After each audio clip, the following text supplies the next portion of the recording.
This system of perpetual atrocity, killing hundreds of millions of children. This is Bob Avakian, Revolution number 86. With Kamala Harris and Donald Trump bitterly clashing over who will be the head of the system of capitalism imperialism that rules in this country and dominates in the world as a whole, there is this very real horror that brings to light once more the truly monstrous nature of this system. More than 500 million children have needlessly died from starvation and preventable disease just since the end of World War II in 1945, because of the way the world has been dominated by this system of capitalism imperialism and the effects of this on masses of people throughout the world, especially in the third world of Latin America, Africa, the Middle East, and Asia.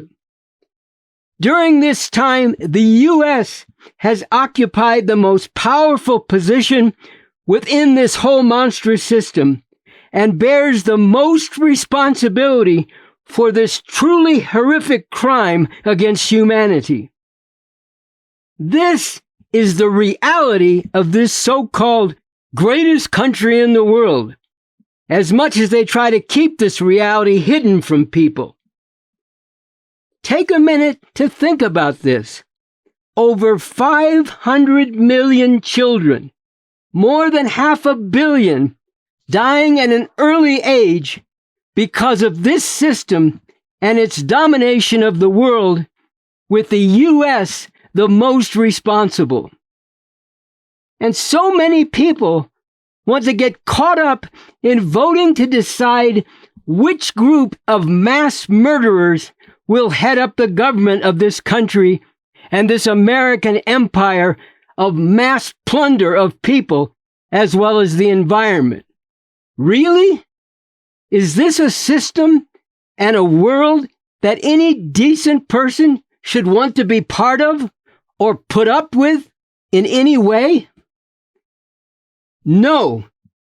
Even if we put aside all the other horrors caused by this system, which of course we cannot in real life, the terrible figure of needless child deaths caused by this system would itself be reason enough to sweep this system off the face of the earth and replace it with a much better system through an actual revolution at the earliest possible time.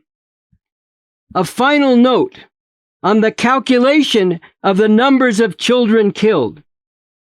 Previously, I had used the conservative figure of 350 million children dying from starvation and preventable disease since 1945, which of course would be truly horrific itself. But in looking into this further and taking the definitely low average of 7 million children dying each year since 1945, this actually comes out to over 500 million.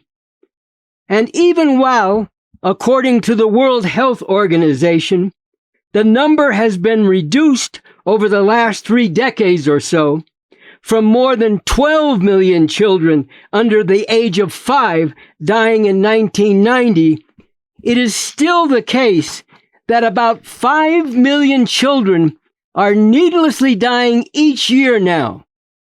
And again, the total number since 1945 is actually more than 500 million.